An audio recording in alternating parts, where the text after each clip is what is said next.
틀었다 껐다 틀었다 껐다 했는데 지금 여러분들 우리 성도님들 얼굴을 보니까 그래도 또 이렇게 촉촉하게 수협에 오신 우리 성도님들을 환영합니다.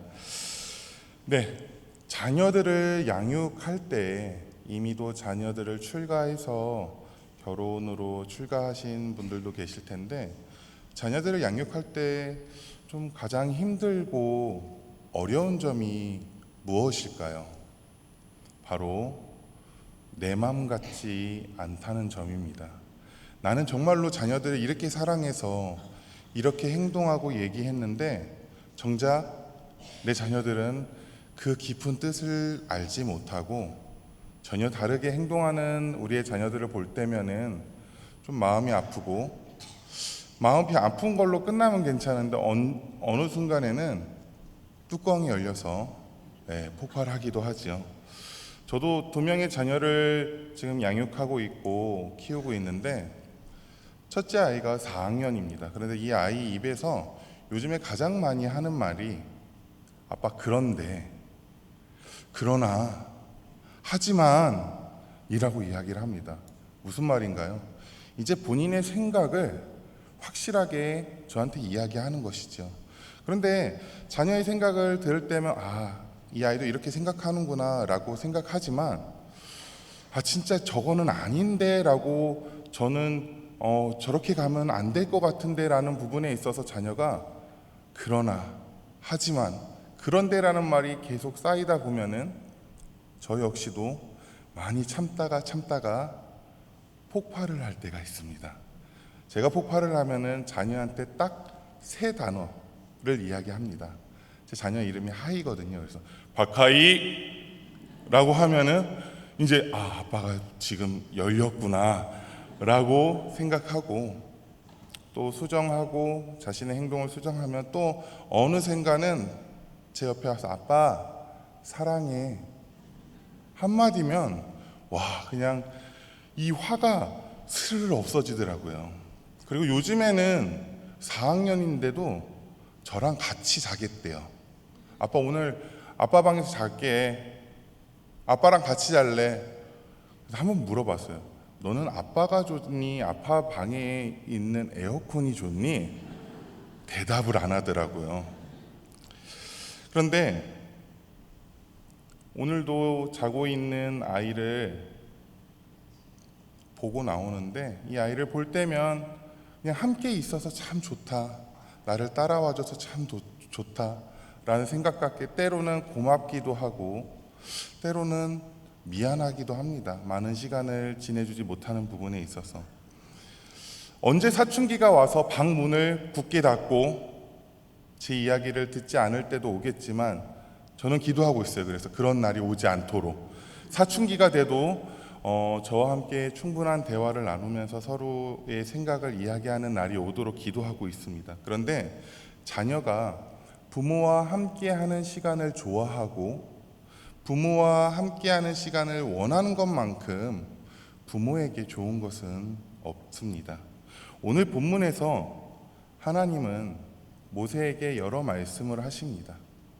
그리고 모세에게 바로 하나님인 자신과 함께 자신을 신뢰하며 나를 믿으며 나와 함께 하기를 원하고 계시는 하나님의 모습을 우리가 볼 수 있습니다. 하나님께서는 80세나 되는 모세를 부르셨습니다. 부르신 이유와 목적은 분명하였죠.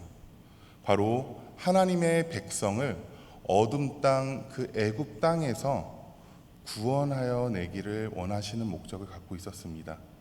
바로 모세를 통해서입니다. 그래서 모세를 부르시고 내가 너를 부른 이유와 그 다음에 너가 어떻게 행동해야 될지를 자세히 알려주십니다.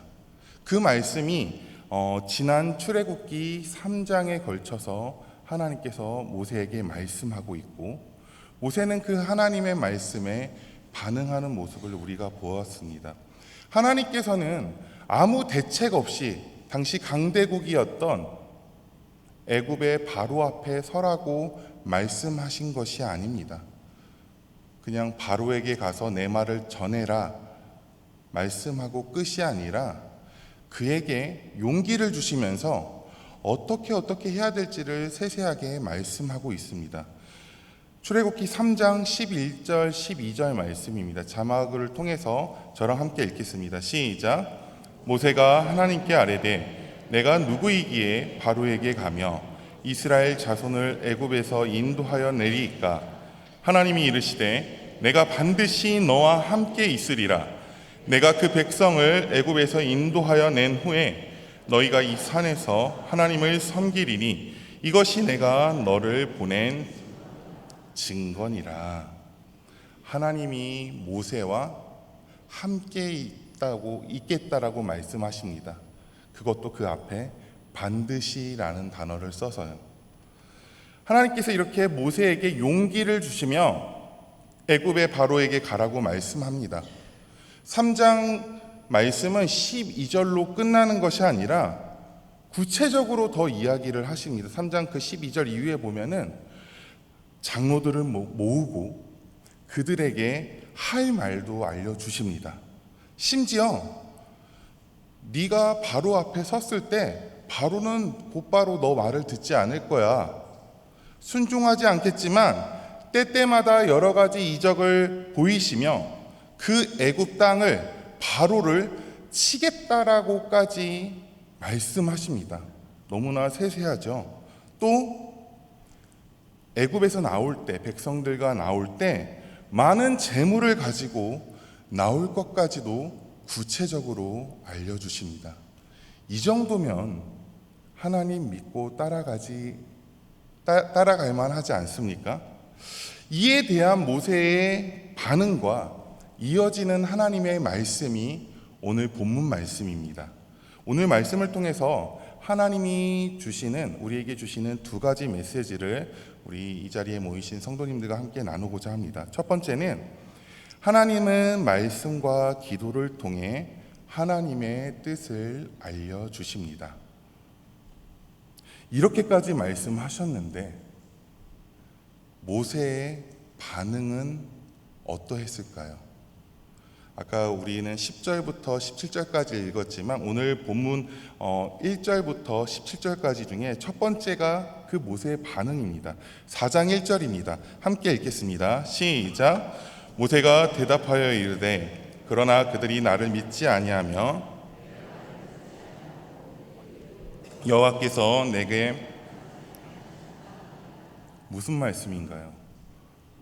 재물까지 애굽 땅에서 갖고 나올 거라고 하면서 13장이 끝나는데 모세는 그러나 하지만 하나님, 그런데 하나님이라고 말씀하고 있습니다. 하나님 알겠습니다. 하지만 장로들이 나를 알까요? 장로들이 나를 믿겠습니까? 내 말을 듣겠습니까? 오히려 그들은 무슨 하나님이 너에게 나타났냐고 말할 겁니다. 라고 하나님께 말씀하고 있습니다. 이 이야기는 한마디로 하나님, 저 하나님 못 믿겠습니다. 라는 말입니다. 하나님은 그들이 너를 믿을 거야. 내 말대로 가라. 라고 말씀하지만 모세는 아니요, 하나님. 그들은 저를 믿지 않을 겁니다. 못 가겠습니다. 라고 하면서 모세는 갖가지 변명을 가지고 지금 하나님과 실랑이를 벌이고 있는 중입니다.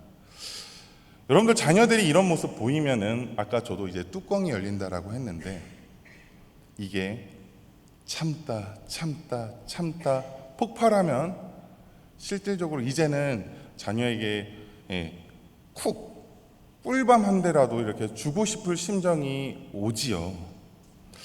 근데 이거를 좀 다른 방면에서 한번 생각해 보겠습니다. 만약에 군대에서 상관이 부하에게 가라, 해라, 치워라 라고 이야기했는데 밑에 그 군인이 아니요, 하지만 이라고 하면 어떻게 될까요? 처음에는 얼차례를 주겠죠. 근데 이게 쌓이다 보면은 상관의 명령에 불복종하여 어디를 갈까요? 명창을 갈 수도 있습니다. 만약에 이게 전시라고 생각해 봅시다. 전시 상황에, 전쟁 중에 상관의 말에 불복종하면은 보니까 직결 처분 당한다라고 합니다. 그래서 지금 이 상황은 평안한 가정에서의 상황이기보다도 한 나라 안에 자신들의 민족을 구하는 마치 전시와 같이 긴급하고 급박한 전시와 같은 상황 속에 지금 모세는 하나님의 말씀을 듣지 않고 하나님의 말씀을 믿지 못하겠다라고 이야기하고 있습니다. 이 모세의 반응에 하나님은 직결 처분하지 않으시고 또다시 말씀하십니다. 그리고 세 가지 이적을 표징을 보여주시는데 첫 번째가 모세가 갖고 있던 지팡이가 뱀이 되었다가 다시 지팡이가 되는 이적을 보여주십니다. 하나님께서는 4장에서도 보면은 계속해서 여호와께서 그에게 이르시되 모세에게 계속해서 말씀하고 있는 것을 볼 수 있습니다. 그가 온갖 변명으로 여러 가지 핑계로 믿지 못한다고 투정 부릴 때에도 하나님께서는 여전히 그에게 말씀하고 있는 것입니다.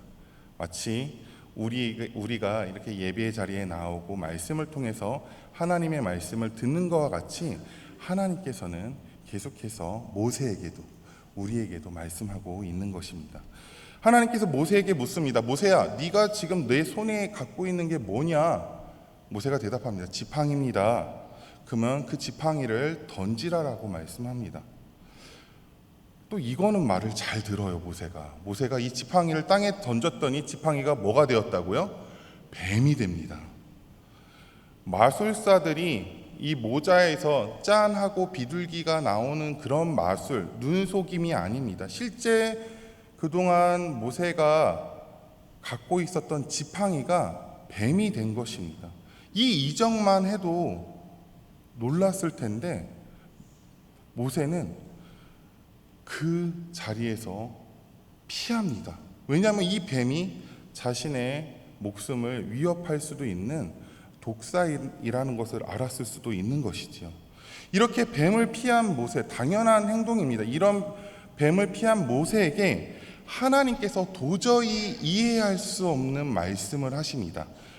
4절 말씀, 4장 4절 말씀 저와 함께 같이 읽어보겠습니다. 시작. 여호와께서 모세에게 이르시되 내 손을 내밀어 그 꼬리를 잡으라.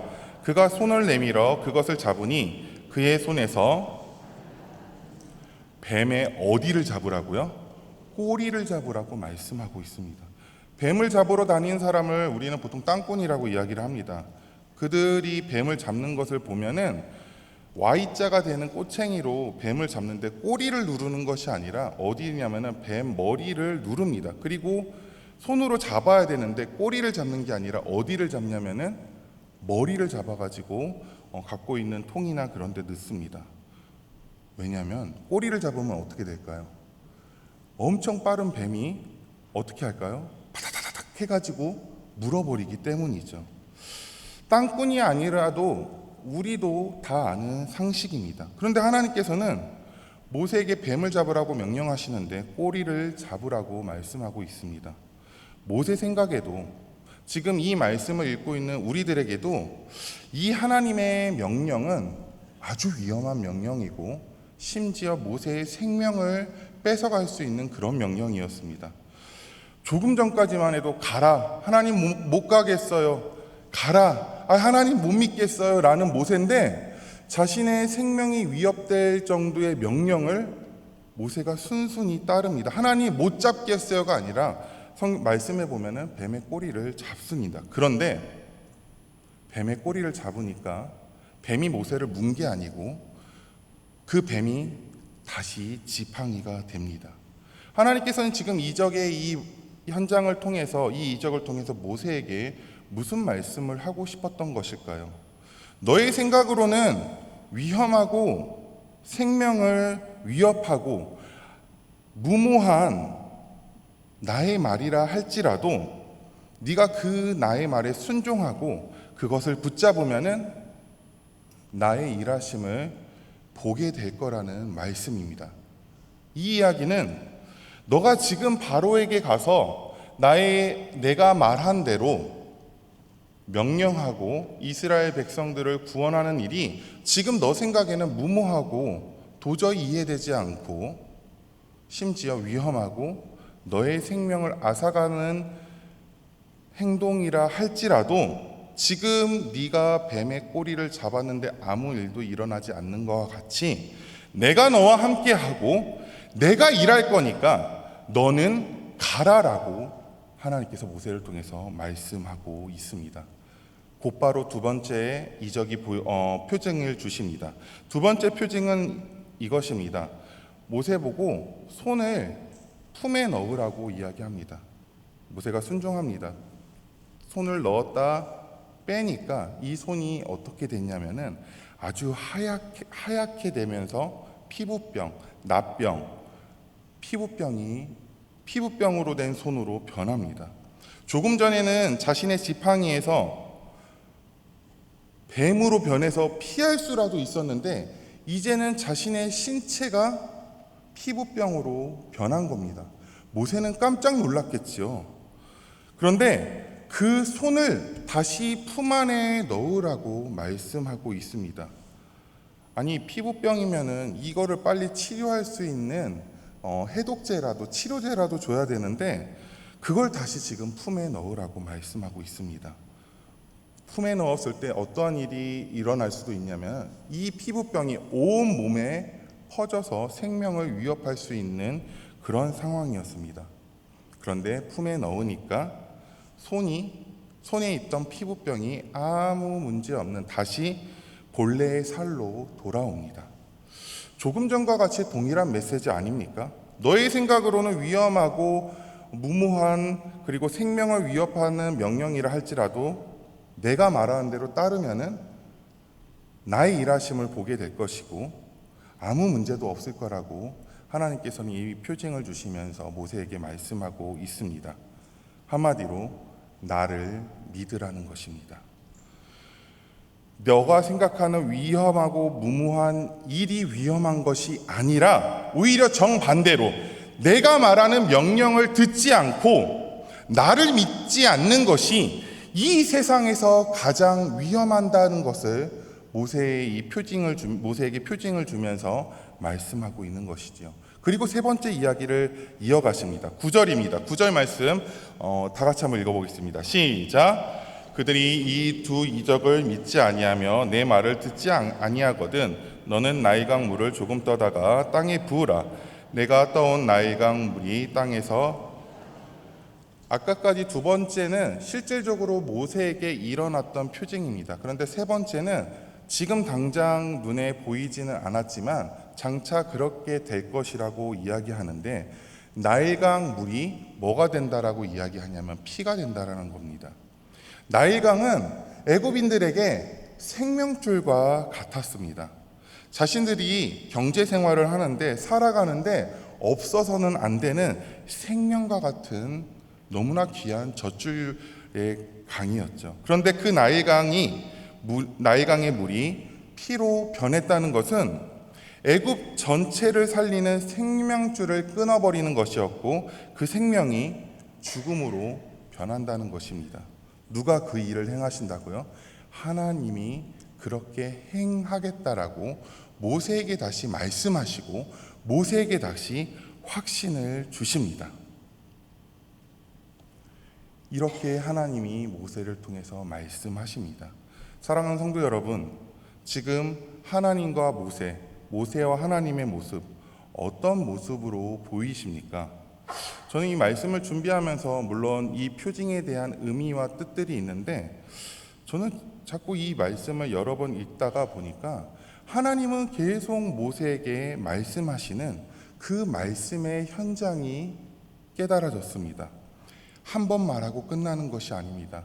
3장부터 4장까지 쭉 읽어보면 여호와께서 모세에게 말씀하시되 또 이르시되 내 말을 들으리니 하면서 하나님은 하나님의 말씀을 모세에게 계속 말씀하십니다. 심지어 3가지 이적들을 이야기하면서까지 말씀하십니다. 이 하나님의 말씀이 선포되어지는 그 자리에 모세의 반응은 어떠하였지요? 아니요, 못 믿겠습니다 라는 반응이었습니다. 저는 이것이 단순히 모세가 하나님의 말씀에 불순종하고 못 믿겠다는 불신의 모습으로도 보였지만은, 저는 하나님의 말씀에 반응하는 바로 기도의 모습으로 보였습니다. 기도는 내가 원하는 것을 달라고만 하는 것이 기도가 아닙니다. 물론 그것도 기도지만 하나님의 말씀에 대한 우리의 반응이 기도 아닙니까? 때로는 하나님께서 말씀하십니다. 하나님 힘들어요 라는 것도 기도이지요. 하나님 저 지금 너무 괴로워요. 하나님 저 진짜 이 상황이 이해되지 않아요. 이것을 하나님 앞에 아뢰고 하나님께 이야기하고 그 하나님의 말씀 가운데서도 깨달아지지 않으면 하나님 저 깨달아지지 않아요 도와주세요 라는 것도 기도라는 것입니다. 이게 단순히 투정이 아니고, 그리고 믿음이 연약한 게 절대 아닙니다. 그리고 이 시간들은 결코 헛된 시간이 아닙니다. 하나님께서는 이 하나님의 말씀이 선포되어지는 자리에 내가 반응하는, 때로는 네 하나님 하면서 순종으로 갈 수도 있지만, 아니요 하나님 잘 모르겠어요, 하나님 힘들어요 라고 반응하는 그 시간들이 쌓이면서 바로 모세가 지금은 믿음이 약한, 좀 왜 하나님 말씀 순종하고 가지라고 우리 눈에 보일지만, 이런 시간들이 쌓이면서 모세가 하나님의 사람으로, 그리고 하나님과 이스라엘 백성들 사이의 중보자로 세워지는 귀한 시간이 된 것과 같이, 우리들도 삶 속에서 이런 시간들을 통해서 바로 우리가 하나님의 뜻을 깨닫고 하나님의 사람으로 자라나고 있다라는 것을 우리 성도님들 믿으시길 바랍니다. 바로 이 말씀의 자리가, 그리고 주일날 예배로 드려지는 그 말씀의 자리가, 그 예배의 자리가, 새벽에 또 금요 철야로 모이는 그 말씀의 자리가, 여러분들이 각자 집에서 말씀을 읽고 깨닫는 그 말씀의 자리가 하나님의 사람으로 세워지는 귀한 시간 되심을 믿으시길 바랍니다. 그리고 그것으로 끝나는 것이 아닙니다. 말씀이 깨달아졌다면 그 말씀을 붙들고 하나님 앞에 반응하고 살아가고 묻고 따지고 기도하는 시간, 그 시간들과 말씀의 자리가 합해졌을 때 우리는 정말로 우리 인생 속에서 말씀하시는 그 하나님의 말씀을 깨닫고 하나님의 사람으로 자라나게 된다는 것을 여러분들 믿으시고 그 믿음으로 하루하루를 살아가시길 이 시간 축복합니다. 두 번째 메시지는 하나님은 우리와 함께 하시며 우리를 삶의 자리로 보내신다는 것입니다. 자, 이렇게 2절까지 보여주시고 이제 이 위험한 상황도 내가 너를 통해서 일할 거야 라고 말씀하여 주셨으니 이제 모세의 반응, 이 정도면은 네 하나님 도와주세요 하고 애굽으로 갈 만하지 않았겠습니까? 그런데 모세는 아까 이야기했던 것보다 더 간절하게 하나님을 향해서 이야기합니다. 10절 말씀인데요, 10절 말씀 우리 성도님들이 읽어주시길 부탁드립니다. 10절입니다. 시작. 모세가 여호와께 아뢰되 오 주여 나는 본래 말을 잘하지 못하는 자니이다. 주께서 주의 종에게 명령하신 후에도 역시 그러하니 나는 이미 뻣뻣하고 혀가 둔한 자니이다. 여전히 모세는 하나님의 말씀에 반응하고는 있지만 하나님의 말씀대로 나아가지 못하고 아직 멈추어 있습니다.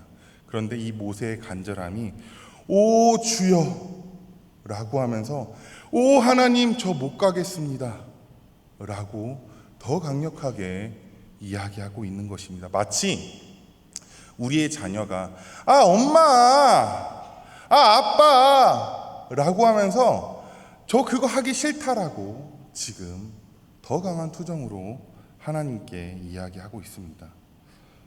모세의 이야기가 또 그럴듯합니다. 말도 못하는데 어떻게 얘기합니까? 입도 뻣뻣한데, 혀가 둔한데 어떻게 해요? 저 그런 사람이에요. 하나님 저 못 가요. 라는 실랑이가 계속 벌어지고 있습니다. 그런데 이 모세의 모습, 우리가 사도행전의 스데반의 설교를 한번 그 사도행전 말씀을 통해서 한 번이라도 좀 읽어봤던 분들이라면 모세가 이렇게 말을 못해? 입이 뻣뻣해? 라고 핑계와 변명을 넘어서 지금 거짓말하고 있는 것처럼 느껴질 수도 있습니다. 사도행전 7장 22절인데요. 모세가 어떤 사람인지 이야기하고 있습니다. 7장 22절 저랑 같이 읽겠습니다. 시작. 모세가 애굽 사람의 모든 지혜를 배워 그의 말과 하는 일들이, 모세가 그동안 왕궁에 있는 동안에 모세는 최고의 엘리트 코스로 교육을 받았습니다. 학문과 지식을 겸비했을 뿐만이 아니라 당연히 지도자로서 말을 하는 법도 배웠겠죠. 그리고 스데반 설교에서 그의 말과 하는 일들이 능하더라, 능숙하더라, 잘하더라 라고 이야기합니다. 그런데 모세는 입이 뻣뻣합니다. 하나님 저는 말을 못합니다 라고 이야기하고 있는 것입니다. 거짓말 같죠. 그런데 여러분들 이렇게 말을 뻣뻣하고 잘 못하는 상황이 벌어진 적이 있습니까? 저는 이 말씀을 읽다가 처음에는 이 거짓말하고 있네 라고 생각했다가 최근 저한테 일어났던 일들을 통해서 모세의 마음이 조금 되어진 조금은 알 것 같았습니다. 저한테 어떤 일이 있었냐면은 한번 담임 목사님께서 최근에 한 책의 한 부분을 요약해서 좀 발표하는 시간을 나누는 시간을 좀 가졌으면 좋겠다라고 요청을 하셨습니다. 물론 그 책이 처음 읽는 책도 아니었고 제가 한두 번 정도는 읽어본 책이었고 그 저자도 제가 좋아하는 분이었고, 그래서 책을 요약하고 발표하는 데는 큰 문제가 없을 것 같았습니다. 그리고 그동안 제가 알았던 책의 내용을 이야기하면 되니까요. 그런데 그것을 말하는 순간부터 정말로 이와 같은 상황이 벌어진 겁니다. 제 평생 그런 일이 없었는데 입이 막 뻣뻣하고 이야기를 하는데도 무슨 말 하는지 모르는 것 같고 다른 생각이 들고 목이 타고, 결론적으로 제가 다 끝나고 나서 뭐라고 이야기는 했는데 무슨 말도 했는지 모르는 상황이 저한테 벌어진 겁니다. 물론 제가 그 당시에 저에게 벌어진 또 여러 가지 상황과 또 마음에 어려움이 있어서 그랬던 것 같기도 합니다. 애굽의 바로 앞에 하나님께서 하신 말씀을 전하는 모세는 아마 굉장한 압박과 어려움과 마음이 심적으로 힘들었을 것입니다. 그래서 저는 입이 뻣뻣합니다. 즉 하나님, 저는 하나님께서 맡기신 그 일을 할 만한 마음도 준비되어 있지 않고 그런 실력도 없고 그런 자격도 없습니다라고 다시 한번 하나님께 이야기하고 있는 것입니다. 그런데 하나님은 모세가 갖고 있는 실력과 자격은 중요하게 생각하고 있지 않으셨습니다. 하나님은 모세에게 바로 자신의 마음을 전하십니다. 12절 말씀입니다. 12절 말씀 함께 읽겠습니다. 시작. 이제 가라. 내가 내 입과 함께 있어서 할 말을, 이게 무슨 하나님의 말씀인가라고, 하나님의 마음인가라고 생각될 것 같지만, 이제 가라. 모세는 자격 없습니다라고 했는데 하나님이 이제 가라. 마치 답은 이미 정해져 있는 하나님의 결론같이 들릴 수 있습니다. 너는 그냥 가. 매몰차게 느껴지기도 합니다. 그런데 하나님께서 진짜로 모세에게 하고 싶었던 말씀은 내가 너와 함께하고 있어. 너의 실력과 너의 능력과 너의 행동은 중요하지 않아. 내가 함께하고 있으니까 너는 나를 믿고 가라고 말씀하고 있는 것입니다. 모세는 하나님을 향해 하나님, 저는 부족해요, 연약해요, 아무것도 할 수 없어요 라고 얘기하지만 우리 인생을 돌아보았을 때, 그리고 성경의 여러 가지 일하시는 하나님의 모습을 보았을 때 많은 사람들을 사용하실 때 하나님께서는 어떻게 일하시냐면 그 연약함을 강한 능력으로 만들어 주시지 않습니다. 즉, 말을 잘 하지 못하면 갑자기 말을 잘 하게 되는 능력을 주셔가지고 아무 문제 없이 가서 말할 수 있는 그런 강한 능력을 주시지 않고 항상 하시는 말씀은 내가 너와 함께 하고 있으니 너는 이것을 믿어라 라고 말씀하고 있는 것입니다. 사랑하는 성도 여러분, 하나님께서는 모세와 함께 하시지만 않습니다. 바로 이 자리에 앉아 있는 저와 우리 성도님 한 분 한 분에게 찾아오셔서 내가 지금 너와 함께 하고 있다. 나를 믿으라라고 말씀하고 있습니다. 하나님은 언제나 변함없이 늘 우리와 함께 하십니다. 하지만 우리가 이 말씀을 듣고 말씀을 읽을 때면 하나님이 느껴지고 하나님이 깨달아지지만 정작 우리가 이 예배당을 나가는 순간 우리의 삶의 현장 속에서는 그 하나님이 보이지 않기에 우리가 좌절하고 낙심하는 것 아닙니까? 하지만 하나님께서는 늘 우리와 함께하고 있음을 여러분들 믿으시길 바랍니다. 우리가 우리의 연약함을 깨닫고 하나님이 나와 함께한다라고 확신하는 그 순간이 바로 우리의 강함됨을 믿으시고 하루하루를 살아가시는 우리 성도님들 되시길 바랍니다. 바로 약할 때 내가 하나님을 의지했을 때 우리에게는 힘이 생기고 강함이 생깁니다. 자, 이 정도까지 얘기했으면 이제 모세 갈만하지 않습니까? 그런데 모세 13절에 보면 제가 읽겠습니다. 모세가 이르되 오 주여 보낼 만한 자를 보내소서. 한마디로 나 못 가겠습니다. 저는 여기에 적합하지 않습니다 라고 이야기합니다. 저는 능력이 없습니다. 할 수 없습니다. 하지만 하나님께서는 모세가 지금 내가 너와 함께 하고 있음을 확신시켜 주시고 싶으셨습니다. 그래서 여러 번 하나님의 말씀을 거부한 모세에게 하나님께서 노하십니다. 14절 말씀입니다. 제가 읽겠습니다. 여호와께서 모세를 향하여 노하여 이르시되 레위 사람 내 형 아론이 있지 아니하냐. 그가 말 잘하는 것을 내가 아노라. 그가 너를 만나러 나오나니 그가 너를 볼 때에 그의 마음에 기쁨이 있을 것이라. 성경에서 하나님께서 노하셨다는 말씀은 많지 않습니다. 시편 곳곳에서는 오히려 노하기를 어떤 하나님이요? 더디하시는 하나님. 노하지 않는다라고는 얘기하지 않지만 노하기를 더디하시는 하나님께서 이제 지금 이렇게 모세가 갈팡질팡하고 있는 상황 속에 노하십니다. 그런데 여러분들 성경을 읽다 보면은 하나님이 노하실 때가 언젠지 아십니까? 바로 우상을 만들고 하나님이 아닌 우상을 향하여 따라갔을 때 하나님께서 진노하십니다. 금송아지 사건만 보셔도 아시지요. 그런데 모세를 향한 하나님의 노하심은 무엇입니까? 하나님이 아닌, 지금 나는 너에게 이야기하고 있는데 하나님이 아닌 자신의 연약함을 하나님보다 더 신뢰하고 의지한 모세를 향해서 노하고 있는 것입니다.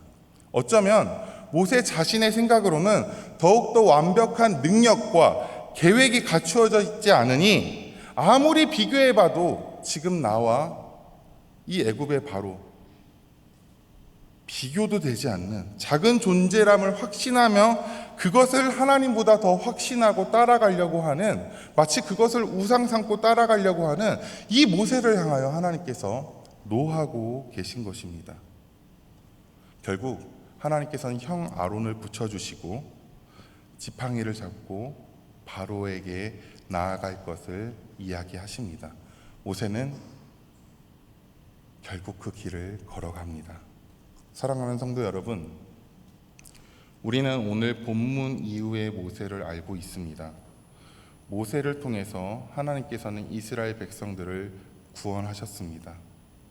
하나님의 말씀이 계속되어지는 가운데 모세는 하나님 못 믿겠어요. 아직은 좀 믿지 못하고, 하지만 그 하나님에 대해서 반응하며 이 시간들이 쌓이고 쌓여서 모세가 점점 하나님의 사람으로 자라갑니다. 그리고 결국 애굽의 바로 앞에 섭니다.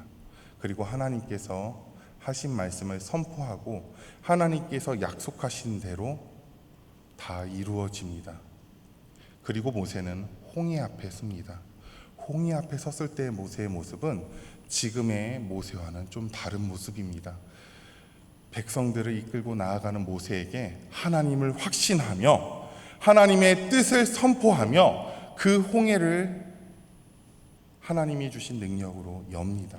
그리고 백성들을 구원해내지요. 그리고 광야에서 있었던 시간, 이제는 백성들이 마치 지금의 모세와 같이 하나님을 향하여 자신을 향하여 못 믿겠습니다, 불평하는 모습을 통해서 모세는 하나님의 마음을, 하나님의 뜻을 알아갑니다. 모세가 하나님, 보낼 만한 사람을 보내소서라고 이야기했는데 보낼 만한 자가 바로 모세였던 것입니다. 오늘 본문에서 모세의 모습은 장차 이 땅 가운데 오실 예수 그리스도를 가리킵니다. 하늘에서 땅으로 보내심을 받은 예수님께서는 그 십자가의 길에 온전히 순종하며 그 길을 걸어가십니다. 그 고난의 현장으로, 비난과 조롱의 현장으로, 죽음의 현장으로 걸어가십니다. 바로 우리를 대신해서 걸어가신 예수님께서는, 그리고 그 죽음과 영원한 생명을 경험하신 예수님께서는 지금 우리와 함께 하십니다. 이제 하나님께서는 예수님과 함께 우리를, 성경에서는 모세를 그렇게 하셨다면 이제는 우리 곁에 예수님과 함께 우리를 말씀의 자리로, 기도의 자리로 부르십니다. 선포되어지는 말씀 가운데 반응하며 하나님의 뜻을 따라 걸어가시는 우리 은평의 성도님들 되시길 이 시간 축복합니다. 그리고 그 반응을 통해서 우리를 삶의 현장으로 보내십니다. 바로 우리의 가정 속에, 우리의 직장 속에, 우리가 만나는 많은 사람들 속에 우리를 보내십니다. 그리고 그 자리에서 우리를 통해서 일하시며 그 자리에서 우리를 통해서 하나님께서 우리를 하나님의 사람으로 자라나게 하시고, 더 나아가서 우리를 통해서 많은 영혼들에게 하나님의 사랑을 전하게 하십니다. 바라기는 이 모세의 모습을 통해서 이제는 삶의 현장 속에서 살아갈, 그래서 하나님의 일하심을 경험될 그 확신을 가지고 오늘을 살아가시는 우리 은평의 성도님들 되시길 이 시간 축원합니다. 함께 제가 기도하겠습니다. 살아계신 하나님 아버지, 오늘 말씀을 통해 하나님은 말씀과 기도를 통해 하나님의 뜻을 알려주시며 우리를 하나님의 사람으로 자라가게 하심을 깨달았습니다. 내 마음과 내 생각과 내 고집과 나의 계획들을 내려놓고 하나님을 향한 한 걸음을 걸어갈 수 있도록 인도하여 주시옵소서. 우리에게 믿음을 주시고 확신을 허락하여 주시옵소서. 그래서 이 세상에 보내심을 받아 순종하며 걸어가신 예수님을 따라 예수님이 나와 함께 하심을 기억하며 삶의 자리에서 하나님의 사랑을 많은 이들에게 전파하며 살아갈 수 있도록 도와주시옵소서. 우리 유일한 소망 되시는 예수님의 이름으로 기도드렸습니다. 아멘.